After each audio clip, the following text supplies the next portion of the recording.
गई है, जहां पर अभी भी शिक्षा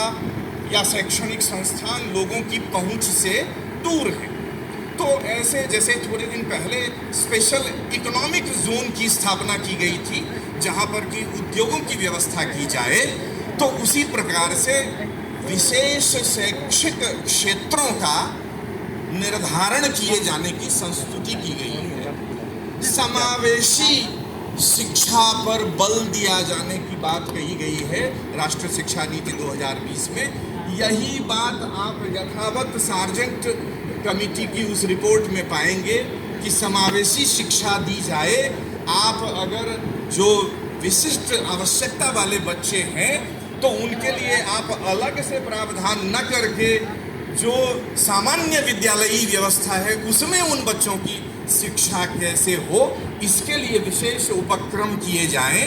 इन सब चीज़ों का प्रावधान, वोकेशनल एजुकेशन, व्यावसायिक शिक्षा, ये सारी की सारी चीज़ें आप सार्जेंट रिपोर्ट में पाएंगे। जो चीज़ नहीं पाएंगे, जो इस शिक्षा नीति में बल देकर के लिखा गया है पर सार्जेंट रिपोर्ट में नहीं पाएंगे, वो यह कि यह तमाम किस्म की जो शैक्षिक प्रक्रियाओं का संचार और सत्य,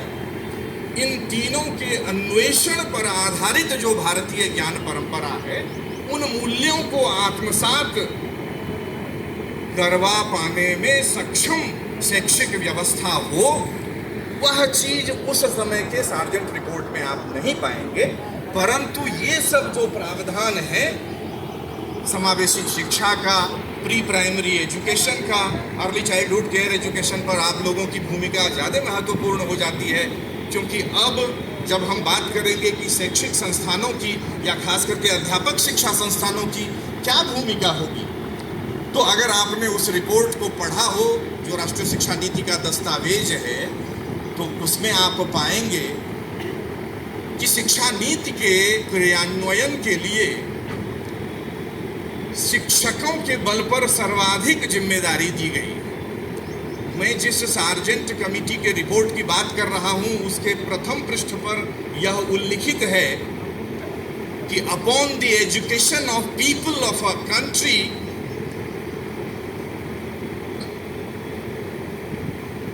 depends the success of that country, depends the upliftment of that country. शब्द हो सकता है मेरे एक दो अलग हों उससे, पर भाव ये है कि किसी भी राष्ट्र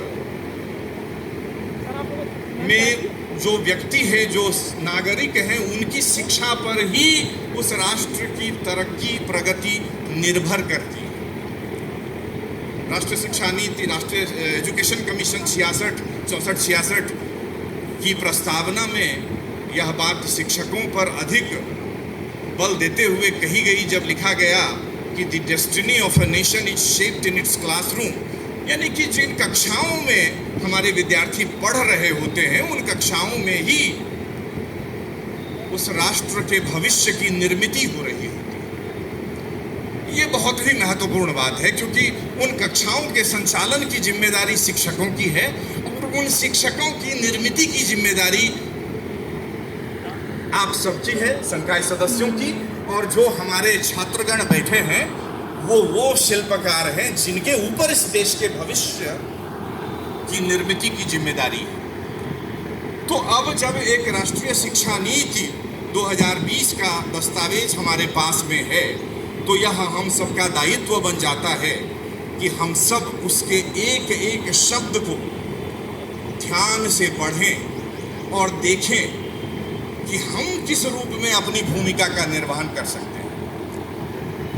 मैं जब यह बात कह रहा हूँ, मैं जब आपको सार्जेंट कमेटी की बात याद दिला रहा हूँ, तो एक बात जो अंतर्निहित है, जो मैं उस समय नहीं बोला अब बोल रहा हूँ, कि क्या कारण था कि 1944 में भी समावेशी शिक्षा की बात कही गई, 1944 में भी प्री प्राइमरी एजुकेशन की बात कही गई, और आज हम प्री प्राइमरी एजुकेशन की संकल्पना को निर्धारित करने में जूझ रहे हैं।